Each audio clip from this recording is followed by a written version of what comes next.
এদিকে কুমিল্লা ও পাবনাতেও বেশ কয়েকটি গাড়িতে ডাকাতির ঘটনা ঘটেছে। এর মধ্যে পাবনার সাঁথিয়ায় সড়কে গাছ ফেলে বাস ট্রাক সহ বেশ কয়েকটি গাড়িতে ডাকাতির ঘটনা ঘটে।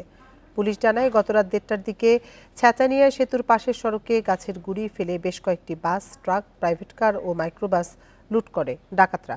তবে ঘটনার পর অনেক গাড়ি স্থান ত্যাগ করায় মোট কতগুলো গাড়িতে ডাকাতি হয়েছে তা নিশ্চিত করা যায়নি।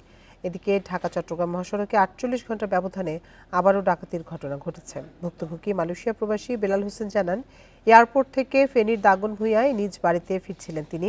ভোরে ১৪ গ্রামের ফাল্গুন করায় পৌঁছালে একটি পিকআপ ভ্যান রাস্তা আটকে সর্বস্ব লুট করে নিয়ে যায়।